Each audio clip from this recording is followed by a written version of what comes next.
Welcome to my YouTube channel Avinash Pawar EMRS. Today we are going to study class 10th economics subject. Topic number 1 development and part number 4 how to compare different countries or state.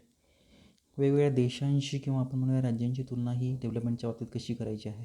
So you might ask if development can mean different things, how come some countries are generally called developed and other under developed.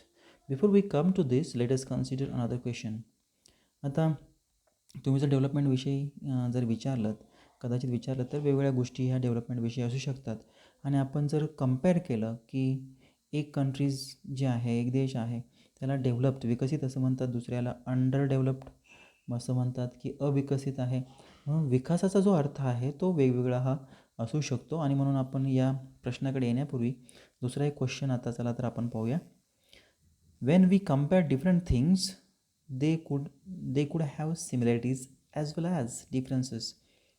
Which aspect do we use to compare them? मग ज्यावेळेस आपण एखाद्या गोष्टीची तुलना करतो, मग तुलना ही वेगवेगळ्या गोष्टींच्या बाबत जर असू शकले तर ती साम्याच्या बाबतीत, समानताच्या बाबतीतही असू शकते. सिमिलॅरिटी म्हणजे एकसारखेपणा. म्हणून जसं आपल्याला जर दोन देश तुलना करायचे असतील तर त्यांच्यामध्ये साम्य काय आहे, एकसारखेपणा काय आहे आणि वेगवेगळं काय आहे, हे दोन्ही पाहावं लागणार आहे. सो मग which aspect do we use to compare them, आणि मग कोणता आपण असा एक घटक आहे जो आपण म्हणूया तुलना करण्यासाठी आपल्याला वापरता येईल. So let's look at the student in the class it self. आपण एक उदाहरण पाहूया. विद्यार्थी जे वर्गातील विद्यार्थी असतात त्यांच्याबाबत विद्यार्थ्यांची तुलना आपण कशी करतो. They differ in the height, health, talent and interest. तर प्रत्येक विद्यार्थी जे हा आपण म्हणूया वर्गातील उंची प्रत्येकाची वेगळी आहे, आरोग्य वेगळं आहे, त्यांचं टॅलेंट वेगळं आहे, त्यांचं आवड वेगळी आहे. The healthy student may not be most studious one. ज्याचं आरोग्य चांगलं आहे तो अभ्यासू असेलच असं नाही. The most intelligent student may not be the friendly one. जो खूप हुशार आहे तो फ्रेंडली असेलच असं नाही. So how do we compare students. मग आपण विद्यार्थ्याची तुलना कशी करायची. The criteria may use depend on the purpose of comparison. आणि मग जो निकष आपण वापरणार आहेत तो कशावर अवलंबून आहे. आपल्याला कम्पॅरिझन का करायचं आहे, त्याचा काय उद्देश आहे, पर्पज काय आहे. We use different criteria to choose a sport team, debate team, music team, team to organise picnic. आणि मग आपण वेगवेगळे निकष हे वापरू शकतो. ज्यावेळेस आपल्याला स्पोर्टच्या टीमसाठी काही मुलं पाहिजे आहेत, किंवा डिबेट स्पर्धेसाठी पाहिजे आहेत, किंवा म्युझिकची टीम निवडायची आहे, किंवा आपल्याला पिकनिकला जायचं आहे कुठेतरी, बरोबर आहे. Still if for some purpose we have to choose the criteria for all round progress of children in the class, how shall we do it. तर मग आपल्याला जर असे निवडायचे असतील मुलं, काही निकषवरून जर निवडायचे असतील तर मग आपल्याला सगळ्या मुलांचा जो काही एकंदरीत हा सर्वांगीण विकास जो होतो आहे मुलांचा वर्गामध्ये, तर आपण हे कसं सगळ्या मुलांचा सर्वांगीण विकास करायचा असेल तर आपण मग हे असं कसं करणार. Okay. So how shall we do it, हे आपण कसं करू शकू. So usually we take one or more important characteristics of a person and compare them based on these characteristics. आणि मग आपण काय घेऊ शकतो, एक किंवा एकापेक्षा जास्त काही महत्त्वाची वैशिष्ट्ये, आणि त्या वैशिष्ट्यामधून आपण त्या व्यक्तीची तुलना करू शकतो. बरोबर आहे. Persons, so important characteristic of person and compare them based on these characteristics. त्या वर्गातील मुलांच्या वैशिष्ट्यावरून आपण त्यांची तुलनाही करू शकतो. Of course there can be differences about what are the important characteristics that should form the basis of comparison. मग त्याच्यामध्ये पण आणखीन मतभेद असू शकतात की महत्त्वाचे गुणवैशिष्ट्य मग त्याच्यामध्ये कोणचे आहेत जे आपण ज्याच्यामध्ये आपण कम्पॅरिझन्स करण्यासाठी किंवा तुलना करण्यासाठी विद्यार्थ्यांमध्ये वापरू शकतो. अशी महत्त्वाची नक्की वैशिष्ट्ये कोणती आहेत. तर friendliness and spirit of cooperation, creativity or marks secured. मग कोणते जे ते फ्रेंडली आहेत किंवा खूप एकमेकांना सहकार्य करतात, किंवा त्यांच्यामध्ये क्रिएटिव्हिटीमध्ये आहे, नवीन काही करण्याची धडपड आहे, किंवा त्यांना मार्क किती मिळालेले आहेत, कोणते कॅरेक्टरिस्टिक्स महत्त्वाचे आहेत. So this true of development too for comparing countries their income is considered to be one of the most important attributes. आणि जर आपल्याला मग असे जर देशांच्या बाबतीत जर तुलना करायची असेल तर आपण म्हणूया की प्रत्येक देशाचा इन्कम किती आहे त्याच्यावरून आपण त्यांची तुलना ही करू शकतो. So their income is considered to be one of the most important attributes. आणि म्हणून प्रत्येक देशाची आपण एक देशाची दुसऱ्याशी तुलना करायची असेल तर त्यांच्यापैकी इन्कम हा एक महत्त्वाचा निकष आहे, ज्याला म्हणूया आपण तो वापरू शकतो. बरोबर आहे. ज्याच्यामध्ये आपण तो जो ते जे गुणवैशिष्ट्य आहेत ते आपण तिथे पाहू शकतो. चला तर मग पाहूया. Countries with a higher income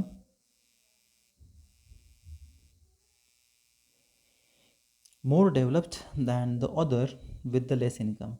ज्या देशाचा इन्कम जास्त त्याला म्हणूया ते विकसित आहेत. आणि मग जे दुसऱ्यापेक्षा त्यांच्यापेक्षा दुसऱ्या देशांचा इन्कम जो आहे, कमाई जी आहे त्या देशाची कमी आहे. ज्याची जास्त इन्कम आहे तो म्हणूया आपण जास्त विकसित आहे. So this is based on the understanding that more income means more of all things that human being need. आता इथं आपल्याला हे समजून घ्यायचं आहे की जास्त कमाई त्या राष्ट्राची किंवा जास्त इन्कम म्हणजे काय आहे, की सगळ्या गोष्टी याच्यामध्ये येतात ज्या माणसाला लागतात. जसं आपण पाहिलं होतं ना मगाशी, रिस्पेक्ट कसा आहे, तेथील कामाच्या ठिकाणी वातावरण कसं आहे, सिक्युरिटी आहे का, राईट. म्हणून फक्त इन्कम असून चालत नाही, तर वेगवेगळ्या गोष्टी त्याच्यामध्ये अंतर्भूत आहेत. What people like and should have. काय लोकांना आवडतं आणि तिथे काय आहे. They will able to get with greater income. आणि जे लोकांना आवडतं तेथील लोकांना ते मिळतं का, त्यांच्याकडे तर जास्त इन्कम आहे. So the greater income itself is considered to be one of the important goal. आणि म्हणून जास्तीत जास्त इन्कम प्रत्येक राष्ट्राचा जर असलं हा एक महत्त्वाचा घटक आहे. आणि आपण पाहिलं होतं की ते प्रत्येक व्यक्तीचं हे एक गोल आहे, उद्दिष्ट आहे, आपण म्हणूया ध्येय आहे. Now what is the income of a country. Intuitively, the income of the country is the income of all residents of the country. This gives us a total income of the country. मग आपण आता म्हणूया ज्या राष्ट्राचा income जास्त ते श्रीमंत राष्ट्र किंवा आपण म्हणूया डेव्हलप विकसित राष्ट्र. मग आपण जर आपण पाहिलं की income of the country is the income of all resident of the country. एखाद्या राष्ट्राचा आपण जर इन्कम पाहिला तर तेथील जे नागरिक आहेत त्या नागरिकांचा जो इन्कम आहे तोच तेथील राष्ट्राचा इन्कम हा असणार आहे. So this gives us total income of the country. आणि देशातील प्रत्येक नागरिकाचा त्या देशातील इन्कम जो आहे तो त्या देशाचा इन्कम असणार आहे आणि तोच टोटल इन्कम हा संपूर्ण देशाचा असणार आहे. However for comparison between countries total income is not such an useful measure since countries have different population. Comparing total income will not tell us what an average person is likely to earn. आता एक महत्त्वाचा घटक याच्यामध्ये पाहिला होता की तुलना करायची आहे वेगवेगळ्या देशांची. आणि आपण ठरवलं की इन्कमच्या आधारित आपण करणार आहोत. परंतु इन्कम हा खरंच इन्कमच्या आधारावर मोजता येणार आहे का. कारण प्रत्येक देशामध्ये वेगवेगळ्या ही लोकसंख्या आहे. आणि मग आपण total income will not tell us what an average person is likely to earn. मग आपल्याला इन्कमच्या आधारावर हे सांगता येणार नाही की सरासरी व्यक्ती त्या राष्ट्राचे किती पैसे कमवतात. Are people in our country better off than the other in different countries. म्हणजे आपण म्हणूया की जे म्हणूया एका देशाचे लोक हे दुसऱ्या देशाच्या लोकांपेक्षा हे चांगले आहेत का, बेहतर आहेत का, हे आपण कसं सांगू शकतो. Hence, we compare the average income, which is the total income of the country divided by its total population. आणि म्हणून आपण काय करतो की प्रत्येक आपण जी काही तुलना करायची आहे ती सरासरी जो इन्कम आहे त्याची तुलना करतो. बरोबर, which is the total income of the country. आणि मग जो सरासरी जो इन्कम असेल तो त्या देशाचा संपूर्ण आपण म्हणूया इन्कम असणार आहे. So we compare the average income which is the total income of the country divided by its total population. So total income of country, how we calculate average income divided by total population. त्याला आपण म्हणूया भागाकार करायचा आहे एकूण लोकसंख्या. सरासरी कमाई संपूर्ण राष्ट्राची काढली जाईल आणि ती राष्ट्राचा इन्कम असणार आहे आणि त्याला भागिले एकूण लोकसंख्या किती आहे असं हे केलं जाईल. So the average income is also called per capita income. Average इन्कमलाच असं म्हणूया की प्रति व्यक्ती किती कमाई आहे. असं आपण हे काढू शकतो. पर कॅपिटा इन्कम म्हणजे काय? प्रति व्यक्ती, एका व्यक्तीची कमाई, एका व्यक्तीचा इन्कम किती आहे. एका व्यक्तीच्या कमाईवरून ॲव्हरेज इन्कम काढला जातो आणि जो ॲव्हरेज इन्कम असतो तो राष्ट्राचा इन्कम असतो, त्याला पॉप्युलेशनने डिवाईड करायचा आहे आणि मग आपल्याला पर कॅपिटा इन्कम हा मिळणार आहे, टोटल इन्कम हा त्या राष्ट्राचा मिळणार आहे. In the World Development Report brought out by the World Bank, this criteria is used classifying countries. आता वर्ल्ड डेव्हलपमेंट म्हणजे जगाचा विकासाचा जो रिपोर्ट आहे, तो जो वर्ल्ड जागतिक बँकेने हा आपल्याला रिपोर्ट तयार करते, आपल्याला माहिती आहे. आणि मग ते हे निकष वापरतात ज्याच्याद्वारे ते देशाची जी काय आहे त्याच्याद्वारे ते वर्गीकरण, हे वेगवेगळ्या देशांचं वर्गीकरण करतात. Countries with per capita income $12,056 per annum and above in 2017 are called rich countries. आता श्रीमंत देश आपण कोणाला म्हणूया की 2017मध्ये की प्रत्येक व्यक्तीचा जो इन्कम आहे तो $12,056, तर एवढा जर असेल प्रतिवर्षाला प्रत्येक व्यक्तीचा इन्कम किंवा कमाई जी आहे ती $12,056 जर असेल तर आपण म्हणूया हे 2017मध्ये, तर तो जो देश आहे तो श्रीमंत देश आहे. And those with per capita income $955 or less than are called low income countries. आता आपण त्याच बाबतीत म्हणूया की प्रति व्यक्ती जो इन्कम आहे $955 किंवा त्याच्यापेक्षा कमी जर असेल इन्कम एखाद्या प्रति व्यक्ती, ही जी कमाई आहे 955पेक्षा जर कमी डॉलरची असेल तर आपण म्हणूया तो देश कसा आहे, लो इन्कमचा तो देश आहे. So India comes in the category of low middle income countries. आता आपण म्हणूया भारत कोणत्या कॅटेगरीमध्ये येतो, तर कमी मध्यम जो कमाई आहे त्या बाबतीत आपण देतो, हा देश आपला भारत देश येत आहे. So countries because per capita income in 2017 was just $1820 per annum. तर आपण असं म्हणूया की 2017मध्ये आपला $1820 हा प्रति वर्षी हा प्रत्येक व्यक्तीची ही जी काही कमाई होती. So the rich countries excluding countries of Middle East and certain other small countries are generally called developed countries.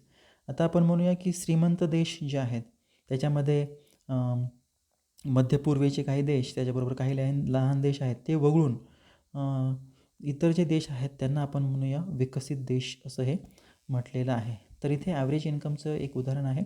While average are useful for comparison they also hide disparities. तर ॲव्हरेज इन्कम हा कम्पॅरिझनसाठी आपल्याला पाहिलं की प्रत्येक देशाचा आपण याच्याद्वारे तुलना करू शकतो आणि त्याच्यामुळे जी असमानता आहे ती असमानतासुद्धा येथे काय आहे, लपलेली आपल्याला दिसते. So disparity means different from each other. असमानता आहे ती they also hide disparities. So for example इथे दिलेलं आहे की let us consider 2 countries A and B. For the sake of simplicity, आपल्याला समजून घेण्यासाठी साधेपणाने आपल्याला एक उदाहरण दिलेलं आहे A आणि B देशाचं. We have assumed that they have only 5 citizens each. आणि आपण दोन्ही देशामध्ये असं गृहीत धरलेलं आहे की दोन्ही देशामध्ये 5-5 नागरिक आहेत. Based on the data given the table 1.2 calculate the average income for the both countries. आणि म्हणून टेबलमध्ये दिलेलं आहे 1.2मध्ये आणि त्याचं ॲव्हरेज इन्कमचं हे आपण म्हणूया कॅल्क्युलेशन केलेलं आहे दोन्ही देशांचं. Table 1.2 comparison of 2 countries. पहा, पहिल्या कॉलममध्ये कंट्रीज आहेत A and B. दुसरा जो कॉलम आहे तो monthly income of citizen in rupees. प्रत्येकाचा म्हणूया आपण महिन्यानुसार जो इन्कम आहे, कमाई आहे प्रत्येक नागरिकाचा, हा रुपयामध्ये दिलेला आहे. फर्स्टमध्ये पहा कंट्री 1चा आहे 9,500 फर्स्टमध्ये पहिल्या नागरिकाचा. दुसऱ्याचा आहे 500, दुसऱ्या नागरिकाचा आहे 10,500, 500, 3 9,800, 500, 4 10,500, 5 10,200 आणि 48,000 आणि ॲव्हरेज. तर आपल्याला बी कॅटेगरीमध्ये फक्त जवळपास सगळ्यांचं सारखंच आहे आणि बीचं. फक्त बी जी कंट्री आहे त्याच्यामध्ये 5वा जो व्यक्ती आहे त्याचं फक्त उत्पन्न 48,000 दिसतं आहे. तेच आपण खाली पाहणार आहोत.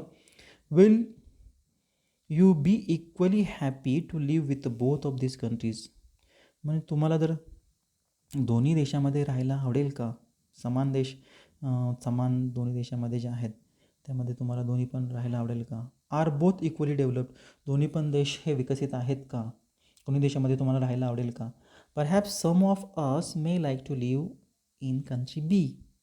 इफ आर काही जणांना बी देशामध्ये राहायला आवडेल, कारण आपण assured of being fifth citizen, but if it is a lottery that decide our citizenship number, then perhaps most of us will prefer to live in a country A. परंतु आपल्याला प्रत्येकाला वाटेल की आपण बी या देशामध्ये, काही जणांना वाटेल की बी आपण कंट्रीमध्ये जाऊ, कारण 5व्या नागरिकाचं उत्पन्न किती आहे, प्रत्येकाला 5वा नागरिक व्हायला आवडेल, 48,000. परंतु लॉटरी पद्धतीने हा जर नंबर निवडलेला असेल तर मग प्रत्येकजण म्हणेल की चला आपण ए कंट्री ही चांगली आहे. का? Even though both the countries have identical average income, country A is preferred because it has a more equitable distribution. आता इथे बीमध्ये फक्त एकाच व्यक्तीचं आहे 48,000, बाकीच्यांचं तर 500च आहे. परंतु बाकीचे जे लोक आहेत, 4 लोक, त्यांचं सरासरी इन्कम 9,500च्या पुढे आहे.